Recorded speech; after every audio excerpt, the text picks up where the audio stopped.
Hi friends, ഇന്നത്തെ ക്ലാസ്സിൽ നമ്മൾ സോഷ്യൽ സെക്യൂരിറ്റിയെ കുറിച്ചിട്ടാണ് സംസാരിക്കുന്നത്. ICDS സൂപ്പർവൈസർ എക്സാമിന് വളരെ ഇമ്പോർട്ടൻ്റ് ആയിട്ടുള്ള ഒരു ടോപ്പിക്കാണ് കേട്ടോ ഇത്. അപ്പോൾ നമുക്ക് നോക്കാം, എന്താണ് സോഷ്യൽ സെക്യൂരിറ്റി? സാമൂഹിക സുരക്ഷ അല്ലേ?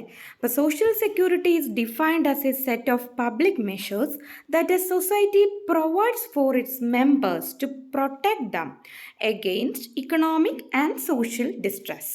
അപ്പം ഇക്കണോമിക്കും അതുപോലെ തന്നെ സോഷ്യലുമായിട്ടുള്ള പലതരത്തിലുള്ള ഡിസ്ട്രെസ്സുകൾ നമുക്ക് ഉണ്ടാകാം ഒരു ഇൻഡിവിജ്വലിന്. അത് പല കാരണങ്ങൾ കൊണ്ടുണ്ടാകാം അല്ലേ? ജോലിയിൽ നിന്നുള്ള വരുമാനം കുറയുന്നത് മൂലമോ അല്ലെങ്കിൽ മറ്റ് പ്രശ്നങ്ങൾ നേരിടുന്നത് മൂലമോ ഒക്കെ ആകാം ഇതുപോലെ നമ്മൾ ഇക്കണോമിക്കലി ആൻഡ് സോഷ്യലി ഡിസ്ട്രെസ് ആവുന്നത്. അപ്പം ആ ഒരു സമയത്ത് ഒരു സെക്യൂരിറ്റി പ്രൊവൈഡ് ചെയ്യുക എന്നുള്ളതാണ് സോഷ്യൽ സെക്യൂരിറ്റി കൊണ്ട് ഉദ്ദേശിക്കുന്നത്. പലതരത്തിലുള്ള ഡയമെൻഷൻസിലൂടെ നമുക്കിതിനെ പറയാവുന്നതാണ്. Social security to the vulnerable sections of the society as the duty of a state എന്ന് പറയുന്നുണ്ട്. അപ്പോൾ ഒരു സ്റ്റേറ്റിൻ്റെ ഡ്യൂട്ടി ആയിട്ടാണ് സോഷ്യൽ സെക്യൂരിറ്റിയെ പറയുന്നത്. വൾണറബിൾ ആയിട്ടുള്ള സെക്ഷൻസ് ഉണ്ട് സൊസൈറ്റിയിൽ അല്ലേ? വളരെ ദുർബലമായിട്ടുള്ള ആൾക്കാരുണ്ട്, PWD ഉണ്ട്, പേഴ്സൺസ് വിത്ത് ഡിസബിലിറ്റി. ഇപ്പോൾ ഡിസബിലിറ്റി എന്നതിലുപരി ഡിഫറെൻ്റ്ലി ഏബിൾഡ് ആയിട്ടുള്ള ആൾക്കാർ എന്നാണ് നമ്മൾ അവരെ പറയുക. അതുകൂടാതെ ട്രൈബൽസ്, മാർജിനലൈസ്ഡ് ആയിട്ടുള്ള ട്രൈബൽസ് ആയിട്ടുള്ള ആൾക്കാരൊക്കെ ഉണ്ട്. അപ്പം ഇവരുടെ എല്ലാം സോഷ്യൽ സെക്യൂരിറ്റി എന്ന് പറയുന്നത് ഒരു സ്റ്റേറ്റിൻ്റെ ഡ്യൂട്ടി ആയിട്ടാണ് പറയുന്നത്. This assumes more importance in an era when labour markets are becoming less secure and the scourge of economic inequality is on the rise. Economic inequalities വളരെ ഹൈ ആയിരിക്കുന്ന ഒരു ഇറയിലും അതുപോലെ തന്നെ ലേബർ മാർക്കറ്റ്സ് ലെസ് സെക്യൂർ ആയിട്ടുള്ള ഒരു ഇറയിൽ ഇത്തരത്തിലുള്ള കാര്യങ്ങൾ വളരെ ഇമ്പോർട്ടൻ്റ് ആയിട്ട് വരുന്നുണ്ട്. Social security is to be considered as a human right എന്നും പറയുന്നു. ഒരു ഹ്യൂമൻ റൈറ്റ് ആയിട്ടാണ് നമ്മൾ എന്തിനെ കൺസിഡർ ചെയ്യേണ്ടത്? സോഷ്യൽ സെക്യൂരിറ്റി അഥവാ സാമൂഹ്യ സുരക്ഷയെ കൺസിഡർ ചെയ്യേണ്ടത്. According to Amartya Sen and Jean Dressel, there are two aspects of social security and they are protection and promotion. അപ്പോൾ നമുക്ക് ഓർത്ത് വയ്ക്കാം, PP അമർത്യ സെന്നിൻ്റെയും ജീൻ ഡ്രസയുടെയും അഭിപ്രായത്തിൽ രണ്ട് ആസ്പെക്റ്റുകളാണ് സോഷ്യൽ സെക്യൂരിറ്റിക്കുള്ളത്. എന്താണ്? P, promotion and protection. Protection and promotion. അപ്പം PP എന്നുള്ള letters ഓർമ്മിച്ച് വെച്ചേക്കുക. അപ്പോൾ പ്രൊട്ടക്ഷൻ എന്ന് പറഞ്ഞാൽ എന്താണ്? സുരക്ഷ നൽകുക അല്ലേ? Protection denoting protection against a fall in living standards due to lack of work, ill health, accidents. ഒരു ആക്സിഡൻറ്റ് മൂലമോ അല്ലെങ്കിൽ ഹെൽത്ത് ഇഷ്യൂസ് കൊണ്ടോ അല്ലെന്നുണ്ടെങ്കിൽ ജോലിയില്ലായ്മ കൊണ്ടോ ഒക്കെ ഒരു വ്യക്തിയുടെ ലിവിങ് സ്റ്റാൻഡേർഡുകൾ പെട്ടെന്ന് തന്നെ ഡിക്ലൈൻ ആകാം. അപ്പം അത്തരത്തിലുള്ള സാഹചര്യങ്ങളിൽ നൽകുന്ന ഒരു പ്രൊട്ടക്ഷനെയാണ് ഇവിടെ പ്രൊട്ടക്ഷൻ കൊണ്ട് ഉദ്ദേശിച്ചിരിക്കുന്നത്. പിന്നെന്താണ്? പ്രൊമോഷൻ. പ്രൊമോഷൻ ആ വാക്കിലൂടെ തന്നെ നമുക്ക് മനസ്സിലാക്കാം അല്ലേ? പ്രൊമോട്ട് ചെയ്യുകയാണ് ചെയ്യേണ്ടത്. എന്തിനെയാണ് പ്രൊമോട്ട് ചെയ്യുന്നത്? Promoting focusing on enhanced living conditions. ഒരു നിലവിലുള്ളൊരു ലിവിങ് കണ്ടീഷനെ എന്ത് ചെയ്യുക? എൻഹാൻസ് ചെയ്യുക, ഒന്ന് ഇൻക്രീസ് ചെയ്യുക. Helping the people to overcome persistent capabilities deprivation. Persistent ആയിട്ട് കണ്ടിന്യൂസ് ആയിട്ട് അല്ലെങ്കിൽ സ്ഥിരമായിട്ട് കേപ്പബിലിറ്റി ഡിപ്രിവേഷൻ ഉള്ള ആൾക്കാരുണ്ടായിരിക്കാം. പല പല കാരണങ്ങൾ കൊണ്ടായിരിക്കാം അല്ലേ? ഈ പറഞ്ഞതുപോലെ ഇൽ ഹെൽത്തോ ലാക്ക് ഓഫ് വർക്കോ ഒക്കെ കൊണ്ടിട്ട് കഴിവുകളുടെ ഒരു അഭാവം മൂലം ഒരുപാട് പ്രശ്നങ്ങൾ നേരിടുന്ന സമൂഹത്തിൽ ജീവിക്കുന്ന ആൾക്കാരുണ്ടാകും. അപ്പോൾ അവരെയൊക്കെ എന്ത് ചെയ്യുക? പ്രൊമോഷനിലൂടെ പ്രൊമോട്ട് ചെയ്യുക. അവരുടെ ലിവിങ് കണ്ടീഷൻസ് പല പല വഴികളിലൂടെ പ്രൊമോട്ട് ചെയ്യുക. അപ്പോൾ അതാണ് പ്രൊമോഷൻ എന്ന് പറയുന്നത്. അപ്പോൾ രണ്ട് കാര്യങ്ങൾ നമ്മൾ പഠിച്ചു അല്ലേ? പ്രൊമോഷനും പഠിച്ചു, പ്രൊട്ടക്ഷനും പഠിച്ചു. It is important to ensure comprehensive coverage, identify the need for new interventions if there are critical gaps in coverage, avoid duplications and overlapping in government for an effective focus for achieving the targets of sustainable development goals. Sustainable development goals എന്നൊക്കെ പറഞ്ഞ് നമ്മൾ പഠിക്കുന്ന കാര്യമാണ്. Sustainable development goals എന്താണ് അതൊക്കെ നമുക്ക് വേറൊരു ക്ലാസ്സിൽ കൂടുതലായിട്ട് ഡിസ്കസ് ചെയ്യാം. ഇപ്പോൾ ഇത്രയും മാത്രം മനസ്സിലാക്കുക, ഒരു കോംപ്രഹെൻസീവ് ആയിട്ടുള്ള ഒരു കവറേജ് ആണ് ഇതുകൊണ്ട് ഉദ്ദേശിക്കുന്നത്. എന്തെങ്കിലുമൊക്കെ ക്രിട്ടിക്കൽ ഗ്യാപ്പുകൾ ഉണ്ടെന്നുണ്ടെങ്കിൽ അതൊക്കെ ഫില്ല് ചെയ്യുക, ഡ്യൂപ്ലിക്കേഷൻസ് ഒഴിവാക്കുക. And overlapping in government for effective focus. Overlappings ഉണ്ടെങ്കിലും അതൊക്കെ നീക്കം ചെയ്തു പോവുക. അങ്ങനെ ഒരു സസ്റ്റൈനബിൾ ഡെവലപ്മെൻറ്റ് ഗോൾ അച്ചീവ് ചെയ്യുക എന്നുള്ളതാണ് ഇതുകൊണ്ട് പറയുന്നത്. Government of Kerala has set apart 2.49% and 2.43% of the state plan outlay in 2017-18 and 2018-19 respectively for activities under social security and welfare. ഇപ്പോൾ ഈ ഒരു സോഷ്യൽ സെക്യൂരിറ്റി ആൻഡ് വെൽഫെയർ ആക്ടിവിറ്റിക്ക് വേണ്ടി എത്രത്തോളം സ്റ്റേറ്റ് പ്ലാൻ ഔട്ട്ലേ മാറ്റി വെച്ചിട്ടുണ്ട് എന്നാണ് പറയുന്നത്. 2017-18 വർഷങ്ങളിൽ 2.49%, 2018-19 വർഷങ്ങളിൽ 2.43% ഗവൺമെൻറ് ഇതിനു വേണ്ടി മാറ്റിവെച്ചിട്ടുള്ളത്.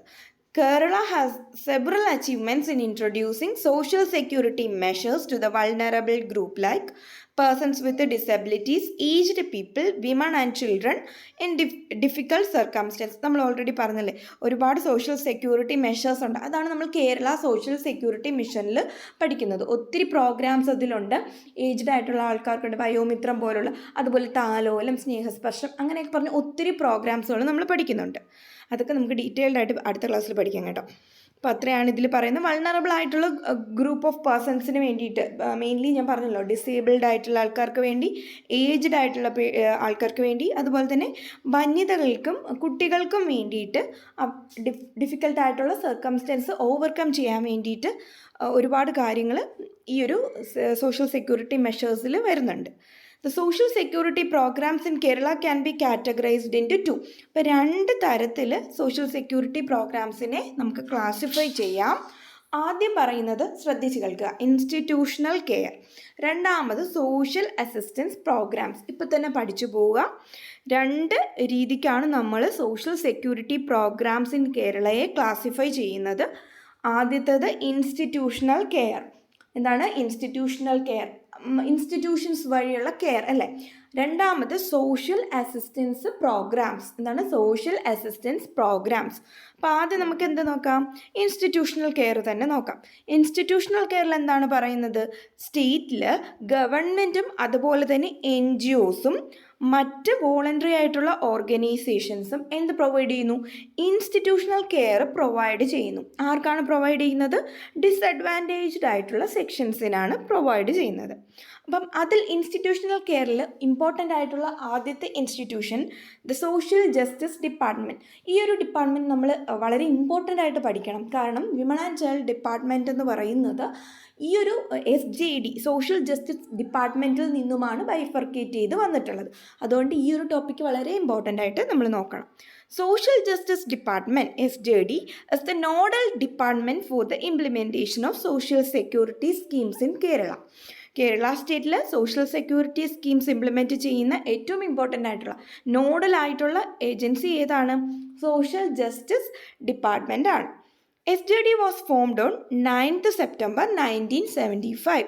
ആ ഡേറ്റും നോക്കി വെച്ചേക്കുക. എന്നാണ് സോഷ്യൽ ജസ്റ്റിസ് ഡിപ്പാർട്ട്മെൻറ്റ് ഫോം ചെയ്തിട്ടുള്ളത്?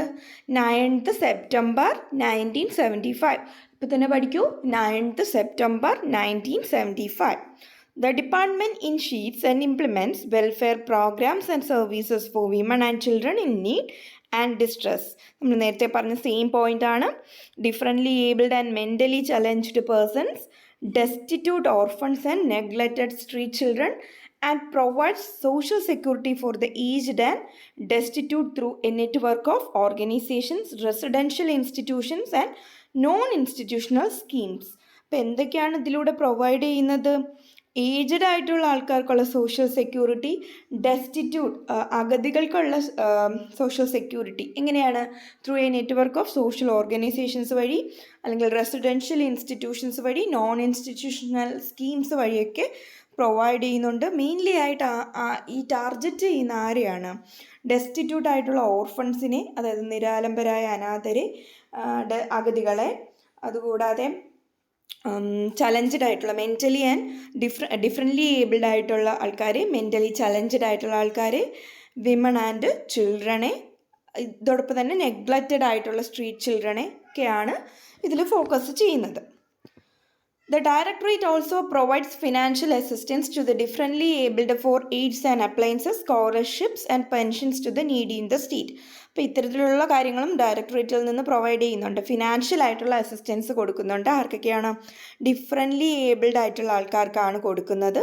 അവർക്ക് ഹെൽപ്പും അതുപോലെ തന്നെ അപ്ലയൻസസും ഒക്കെ കൊടുക്കുന്നുണ്ട് ഡിഫറെൻ്റ്ലി ഏബിൾഡ് ആയിട്ടുള്ള ആൾക്കാർക്ക്. അതുകൂടാതെ സ്കോളർഷിപ്പും ആവശ്യമായിട്ടുള്ള ആൾക്കാർക്ക് പെൻഷൻസും കൊടുക്കുന്നുണ്ട്. In addition, it promotes flagship programs for women and creates general awareness among the public about its welfare measures. ഇതുകൂടാതെ ഫ്ലാഗ്ഷിപ്പ് പ്രോഗ്രാമുകൾ നടത്തുന്നുണ്ട്. ആർക്ക് വേണ്ടിയിട്ടാണ്? സ്ത്രീകൾക്ക് വേണ്ടിയിട്ടാണ്. അതോടൊപ്പം തന്നെ ഒരു അവെയർനെസ് ക്രിയേറ്റ് ചെയ്യുന്നുണ്ട് പബ്ലിക്കിൽ. ഇതൊരു അവെയർനെസ് ക്രിയേറ്റ് ചെയ്യുന്നുണ്ട്. വെൽഫെയർ മെഷേഴ്സിനെ കുറിച്ചുള്ള അവെയർനെസ് പബ്ലിക്കിൽ ക്രിയേറ്റ് ചെയ്യുന്നുണ്ട്. In 2017, for the protection of women and children, SJD was bifurcated and formed in separate department known as Department of women and child. അപ്പം 2 ഡിപ്പാർട്ട്മെൻ്റ് ആയിട്ട് 2017 ഇത് മാറുകയാണ് ചെയ്യുന്നത്. ഇത് ഇമ്പോർട്ടൻ്റ് ആയിട്ടുള്ള പോയിൻ്റാണ്, ഒന്ന് നോക്കി വെച്ചേക്കുക. 2017 ചിൽഡ്രൻ്റെയും വിമണിൻ്റെയും പ്രൊട്ടക്ഷന് വേണ്ടി സോഷ്യൽ ജസ്റ്റിസ് ഡിപ്പാർട്ട്മെൻറ്റ് എന്ത് ചെയ്യുന്നു? ബൈഫർക്കേറ്റ് ചെയ്യുന്നു. 2ആയിട്ട് അത് വിഭജിച്ചിട്ട് ഒരു സെപ്പറേറ്റ് ഡിപ്പാർട്ട്മെൻ്റ് ആയിട്ട് മാറുന്നു. വിമൺ ആൻഡ് ചൈൽഡ് ഡിപ്പാർട്ട്മെൻറ്റ് എന്ന് പറഞ്ഞ് മാറുന്നു. അപ്പോൾ നമുക്ക് ഇതും കൂടി ഒന്ന് നോക്കാം. ഈ ബോക്സിൽ കൊടുത്തിരിക്കുന്നതും കൂടി ഒന്ന് നോക്കൂ. വീണ ജോർജാണ് present minister health. Women and child ഡെവലപ്മെൻറ്റിൻ്റെ പ്രസൻറ്റ് മിനിസ്റ്റർ വീണ ജോർജാണ്. ഡോക്ടർ ആർ ബിന്ദു ആണ് ഹയർ എഡ്യൂക്കേഷൻ ആൻഡ് സോഷ്യൽ ജസ്റ്റിസിൻ്റെ പ്രസൻറ്റ് മിനിസ്റ്റർ. അതുകൂടി ഒന്ന് നമുക്ക് നോക്കാം. മേജറായിട്ടുള്ള ഒബ്ജക്റ്റീവ്സ് പറയുന്നുണ്ട്. ഇതും കൂടി ഒന്ന് ജസ്റ്റ് നോക്കി വെക്കാം. സോഷ്യൽ ജസ്റ്റിസ് ഡിപ്പാർട്ട്മെൻറ്റിൻ്റെ മേജർ ഒബ്ജക്റ്റീവ്സ് എന്തൊക്കെയാണ്?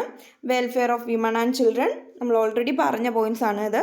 Welfare of handicapped, protection and care of orphans, destitute and aged, social defence including probation and after care, adoption services, juvenile justice services, അത് ബാലനീതിയാണ്. ഈ ജുവനൈൽ ഡെലിങ്ക്വൻസി ഒക്കെ ഇല്ലേ, കുട്ടികളിലെ കുറ്റവാസന അതൊക്കെ മാറ്റുക, ജുവനൈൽ ജസ്റ്റിസ് ഒക്കെ അതിൽ വരുന്നുണ്ട്. Promotion of voluntary sector in welfare program, ഇതൊക്കെയാണ് സോഷ്യൽ ജസ്റ്റിസ് ഡിപ്പാർട്ട്മെൻറ്റിന് മേജറായിട്ടുള്ള ഒബ്ജക്റ്റീവ്സ് എന്ന് പറയുന്നത്. There are 29 welfare institutions and 2 vocational training centers under the aegis of SJD. Social justice ഡിപ്പാർട്ട്മെൻറ്റിൻ്റെ കീഴിൽ 29 വെൽഫെയർ ഇൻസ്റ്റിറ്റ്യൂഷൻസും അതുപോലെ തന്നെ 2 വൊക്കേഷണൽ ട്രെയിനിങ് സെൻറ്റേഴ്സും പ്രവർത്തിക്കുന്നുണ്ട്. ഇത് നോക്കുക, എത്ര വെൽഫെയർ ഇൻസ്റ്റിറ്റ്യൂഷൻസ് ആണ്? 29 വെൽഫെയർ ഇൻസ്റ്റിറ്റ്യൂഷൻസും 2 വൊക്കേഷണൽ ട്രെയിനിങ് സെൻറ്റേഴ്സും സോഷ്യൽ ജസ്റ്റിസ് ഡിപ്പാർട്ട്മെൻറ്റിൻ്റെ കീഴിൽ പ്രവർത്തിക്കുന്നുണ്ട്. അപ്പോൾ ഇത്രയാണ് ഇന്നത്തെ ക്ലാസ്സിൽ നമ്മൾ ഡിസ്കസ് ചെയ്യുന്നത്. ഇനി കേരള സോഷ്യൽ സെക്യൂരിറ്റി മിഷൻ ഉണ്ട്, നമുക്ക് അടുത്ത ക്ലാസ്സിൽ അത് ഡിസ്കസ് ചെയ്യാം.